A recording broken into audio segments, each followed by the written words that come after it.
Welcome back to a series I like to call The Cost of Reunion, where I dive into Final Fantasy VII and its remake series, asking whether the changes present in the dynamic between characters, particularly between Cloud, Aerith, and Tifa, are actually a good move or not. Now, last time I went into how Ambiguity helped keep this supposed love triangle between Cloud, Tifa, and Aerith going for almost 30 years, and why I understood that. But if you go through the compilation of Final Fantasy VII, the relationship between Cloud and Tifa becomes much deeper than a simple shipping debate. It becomes a story of perseverance through extreme trauma.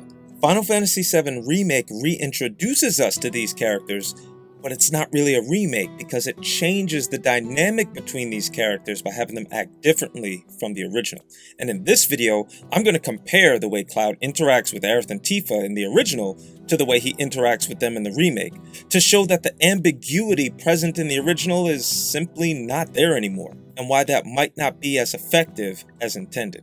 Now, before everyone jumps in the comments with the "yeah, but in Rebirth," I haven't played Rebirth yet. I'm purposely avoiding it until I finish this series, so no spoilers. This is strictly the original and the remake. I want to do an update when I play Rebirth when it comes to the Nintendo Switch next month. So with that said, here we go. Part 2 of The Cost of Reunion, when ambiguity disappears. Now, first off, there are still affinity levels in Final Fantasy VII Remake. That part didn't go away, but here's the difference. In this game, certain choices were either taken away from the player, or a scene plays out no matter which choice you make, making that choice seem rather irrelevant.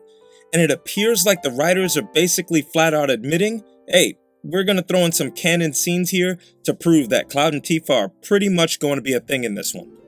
Congratulations, Cloudy fans, we win, but I kinda didn't want to win like this. A real relationship is defined by two people going through life together and defeating the odds, being willing to die to what makes them an individual in order to allow the relationship itself to live. You exchange the eyes for us, and Cloud and Tifa did that in the original, albeit with much struggle. Here, it's sort of obvious that they're already comfortable around each other, and they even show that they're drawn to each other, regardless of the fact that Zack's personality is supposed to be affecting Cloud, and his memory issues are supposed to be scaring Tifa. The game kind of skips the process of exchanging the eyes for us, and makes it so these two are already almost at the finish line without many hurdles to jump over. Now, I get that saying all that probably provoked several comments, so I'm going to show you what I'm talking about. And just like in part 1, I'm only going to bring up canon events, no optional choices, no player bias, just what the game forces every player to see. Alright, first is the flower. After the first reactor bombing, Cloud meets Aerith for the first time and she gives him a flower and says it symbolizes reunion. In the original, you get the choice to either give the flower to Tifa, increasing her affinity, or to give the flower to Marlene, increasing affinity with Barret. But in Remake, that choice is gone. Cloud automatically gives the flower to Tifa as soon as she notices he has one. And she reacts all coy and how sweet, the whole thing, and yes, there is context about Cloud's timeline confusion of 5 years versus 7 years, but that's not the point. The point is, the game removes player agency and replaces it with a canon romantic gesture. The next day, when they get to the bar, Tifa decides to make Cloud a drink, and like the original, they give you a choice whether you want one or not. But in Remake, it doesn't matter what you choose, Tifa makes Cloud a drink anyway, and here's where it gets interesting.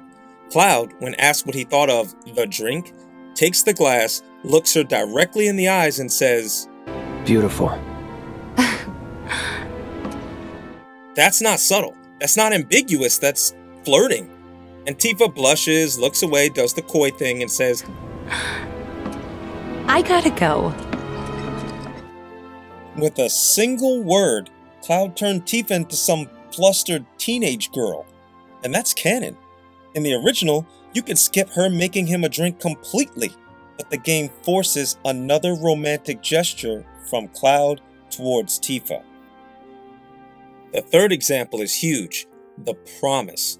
In the original, Cloud does not even remember the promise he made to Tifa. You know, that promise that caused her to basically fall in love with him in the first place?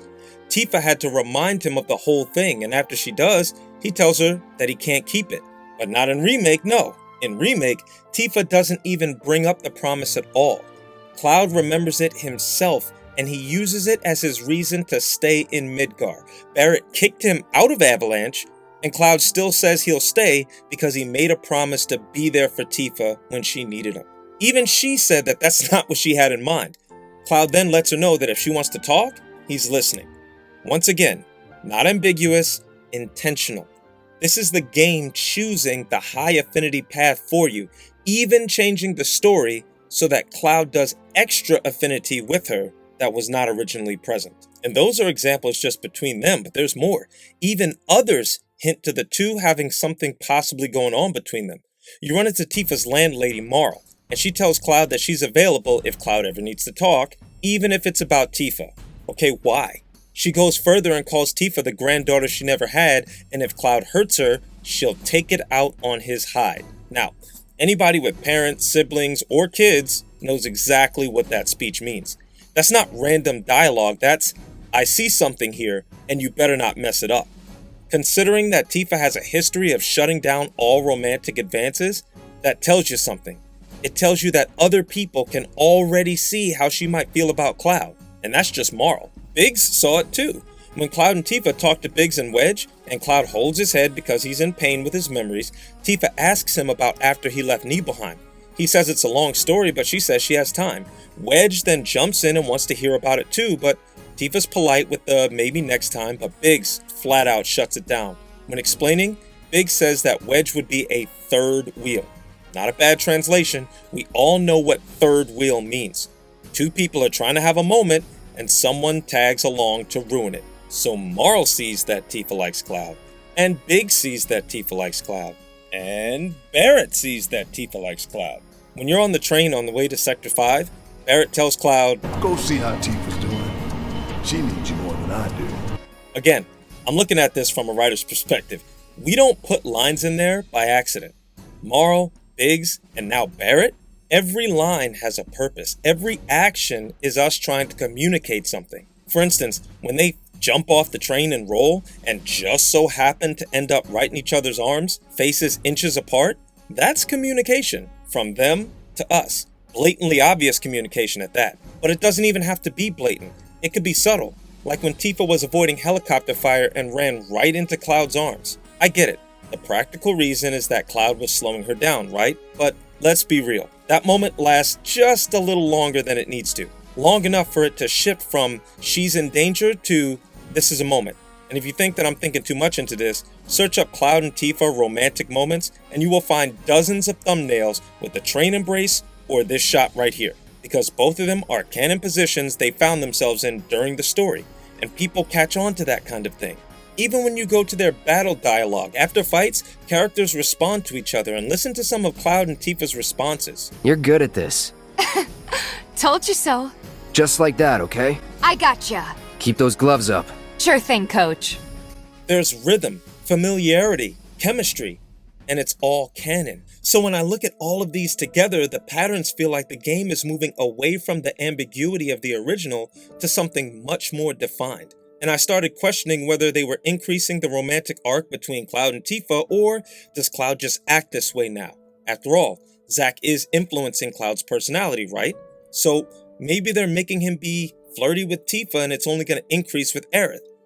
But Cloud doesn't act this way with Aerith. For every example with Tifa, I could equally give an example with an interaction between Cloud and Aerith that not only didn't communicate the same message, but sometimes flat out communicated the opposite message. And remember, I'm only mentioning canon information. So listen to these examples, and please tell me that I am not the only one who noticed this. When Cloud first meets Aerith in the remake, he's already having memory issues, and Aerith asks if he's okay. He shrugs her off and tries to walk away. Now, in the original, you had multiple dialogue options here. You could build affinity. You could soften Cloud to see if he's interested in talking with her. That's mostly gone now. And Cloud's body language towards her expresses annoyance. He even says things like, "just my luck," as if running into her is a bad thing. And Aerith, she just keeps talking, keeps pushing despite his obvious disinterest. Your only choice here is how much or I'm good. In the sake of fairness, the game has Aerith give him the flower anyway, which was the high affinity route. But it's the included body language and tone that sells the scene that Cloud is clearly irritated by her. Side note, take a look at the original game, when Cloud first ran into Tifa after so many years. You'll see here that Cloud's not interested in rekindling their friendship, and Tifa's the one who has to keep pushing just to get Cloud to stay around her. This has been put on Aerith now, and Aerith is being the pushy one talking to Cloud. But she isn't a childhood friend. Tifa had an excuse in the original, but Aerith comes across as someone who will violate boundaries just to get what she wants, and they compound this throughout the game. The next example is the church meeting. Now, in the original, you had a choice as to whether Cloud would remember her and build affinity or not. But here, that choice is stripped away and the canon game defaults to Cloud doesn't remember her. With Tifa, they always defaulted to choices that raised affinity from the original game. But in Remake, they are defaulting to choices that lower affinity with Aerith. Now this next one is as crucial to Cloud and Aerith as the promise was to Cloud and Tifa. The date. In the original, it's clear. Aerith asks Cloud if he's ever been a bodyguard and asks him to protect her and take her home because she sees Reno at the door. Cloud does his usual "it will cost you" thing, and Aerith offers to pay Cloud with a date, to which Cloud shakes his head yes and approaches Reno. Simple. But in Remake, Cloud displays the same annoyance with Aerith because she skips straight to volunteering his services by telling Reno that Cloud is her bodyguard.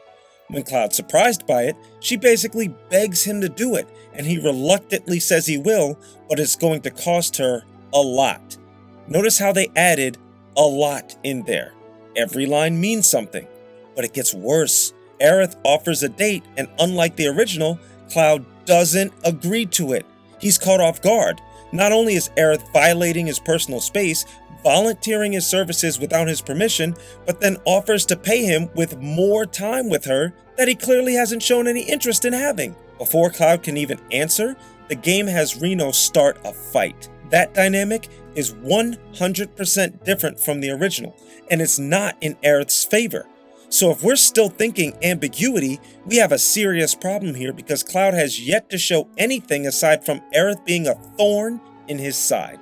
And I was thinking, maybe this would change. Maybe Zack's persona would come out, but it doesn't. As Cloud is bringing Aerith home, she slips and falls off a roof, and Cloud catches her per his job description. And this is something that writers slip in to build romantic tension, like when Cloud and Tifa are rolling around and end up in each other's arms, right? Wrong, because here, Aerith, being the chipper 14-year-old that she is, calls Cloud her hero, and Cloud responds monotone with, Never a dull moment with you. When she asks if that's a compliment, Cloud shuts it down. He sighs, puts her down, and walks off saying, Not really. Now this is no longer a romantic build, that's rejection. Aerith knows it's rejection because she has to run around to the front of him and wink saying, thanks anyway. Now, ladies, if a man is showing no interest in you and you keep having to chase him, that's not a good thing. That's not romantic, that's desperate. You're like Steve Urkel trying to wear down Laura Winslow, thinking if I just keep bugging her long enough, eventually she'll let down her guard and choose me. It may not be the message that the writers were intending, but many of us who have experienced relationships, that's how Aerith is coming across right now. A female Urkel. It's not cute either just because she's pretty. And continuing with the uncuteness, when Cloud drops her off at home, Aerith offers to go with Cloud back to Sector 7 and he objects. He's more concerned about her being out there and the Turks showing up again. She says she can handle herself, but she'd be more worried about him because he would just get lost and be too embarrassed to admit it. And listen to this response. Quit acting like you know me. Let me play that again. Quit acting like you know me. Okay, that's not playful, that's not flirty, it's anger. In Aerith's response, she simply ignores him again and tells her mother she's going to take Cloud to Sector 7. Now this is not ignorance on her part. She can see that Cloud is rejecting her invading his space without his consent, but she ignores his boundaries completely. Look at what happens even when Cloud is in front of Tifa. Tifa says the same thing. She does not want Aerith involved, and Cloud... Don't even bother trying to talk her out of it. Oh, Cloud gets me. Took you long enough.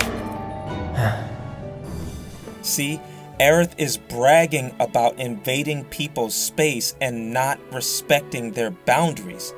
That's not the type of person that someone wants to be in a romantic relationship with. that's a person you want to get away from. Now, I get that there are people who honestly believe that Aerith is just there to open Cloud up because he's too closed, but we see that Cloud begins to open up to everybody in the game. It's not Aerith that does this. Cloud gets more friendly with Biggs, Wedge, Jesse, and especially Barrett, and none of them had Cloud get this legitimately angry with them at any point in the game. And by this time, I'm thinking, what happened to Zack? Where's his flirty persona? It was there with Tifa, but it's not there with the woman Zack actually loved. If Zack's persona was influencing Cloud and he's acting like this toward Aerith, what would happen if Zack wasn't there? And then we get the collapsed expressway. Aerith keeps trying to high-five Cloud, and multiple times he rejects her. When he sees how sad he's making her, even he realizes that he's being a jerk, and he tries to give her one. I would say that this is building affinity, but it's kinda like that Urkel situation again. The Winslow family is sometimes really mean to Steve Urkel, and even they realize they need to be nicer to Steve, and so they treat him better. Because of how annoyed Cloud has been, him snapping at her before, and then him being willing to leave her behind when their mother asks, Aerith snuck out of the house anyway to be with him because, quote, I'm not sick of you yet. I had trouble accepting that when Cloud attempts to give her a high five, that's a romantic gesture. Even on shows like Big Bang Theory, everybody puts up with Sheldon and considers him a friend. It doesn't mean that they actually like what he does. They are constantly visibly annoyed with him the same way that Cloud showed visible annoyance with Aerith. However, they still respect his genius, they give him his spot on the couch, they take him where he needs to go, and they would fight others who try to mess with him. So Cloud does end up giving her a high five, but here's the thing. The input command is holding the action button down. This is usually reserved for heavy objects, so it's saying that just giving Aerith a high five requires high effort from Cloud.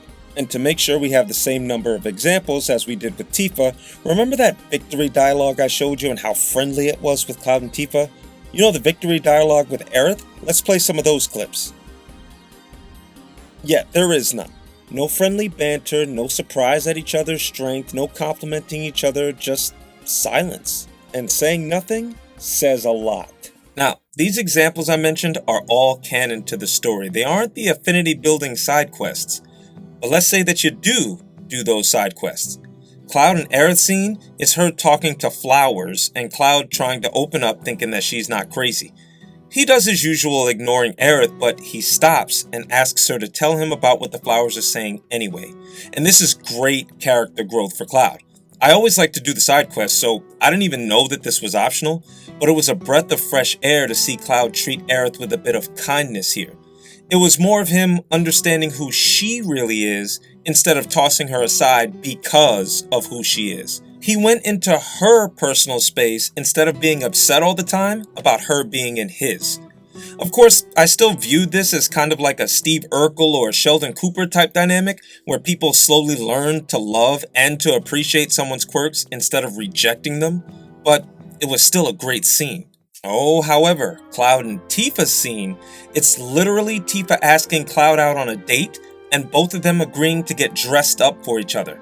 And you get to choose what type of dress you want Tifa to wear. And when she goes to Don Corneo, she will wear that style of dress on, showing that she actually went shopping for what she believed Cloud liked. Now, the argument could be made that this is less romantic, but Tifa blows that argument out of the water with this line. Honestly, I'm feeling pretty good. Moral isn't always right, you know. No, this isn't a scene about Cloud learning who Tifa is as a person. This is a scene built around romantic coding. The framing, the dialogue, the body language, the secrecy, the camera angles. These are all RPG romance tropes. I'm not against that, but remember, they were never this blatant with romance in the original. And the completionist route for Aerith, while building emotional intimacy, still doesn't lean into romantic framing the way that Tifa's completionist route does. Not even close. And here's the thing, those two scenes are not canon mandatory events. If we take the default route through the game, all of what I mentioned earlier still happens, regardless of player choice. And when you get to Don Corneo's mansion to rescue Tifa, every version of Tifa's dress is designed to emphasize her beauty. There is no bad route where Tifa is framed as unattractive. But Aerith, if you don't do the side quests tied to her affinity route, The game intentionally gives her this cheap, nasty-looking dress with unkempt hair, and she even has rats following her while Cloud just stares. And I get that this is supposed to be a comedic type of scene, but presentation matters. Even with no affinity points, Tifa is consistently framed as beautiful and romantically desirable, while Aerith can literally be framed as comic relief, depending on the route you take. Now, you don't even have to be a writer to pick up on all these signals, but the communication feels pretty clear. If Cloud isn't interested in Tifa romantically, someone on the writing team definitely is. Now, I know that that's a lot, but let me make something very clear. None of this means that Final Fantasy VII Remake is bad. I've said it before, that Remake is one of the better games I've played in years.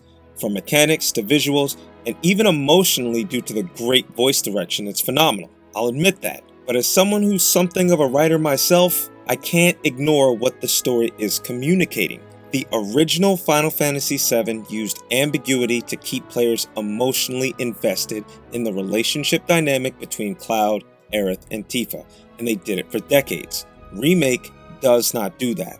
Instead, it seems to push Cloud and Tifa towards each other much earlier and much more directly, while simultaneously reducing the romantic tension between Cloud and Aerith. And to think Aerith is supposed to die in the next game, unless they change that due to this whole Zack being alive thing that happened at the end of Remake, I don't know, I'll have to play it to figure it out. But seriously, as someone who's always leaned towards Cloud and Tifa anyway, I don't find it to be a good thing that they're leaning towards this Cloud and Tifa being romantically interested in each other so early. Their original relationship worked because it took time. It worked because it was painful for them, and painful for us to have to watch that struggle. It worked because Cloud and Tifa had to grow into the kinds of people who could finally find each other. But if Remake starts the relationship closer to the finish line, then what happens to the payoff? And that is what we will address in the conclusion of this series. Because now we have to ask and answer the real question. Does the Cloud and Tifa relationship lose by winning?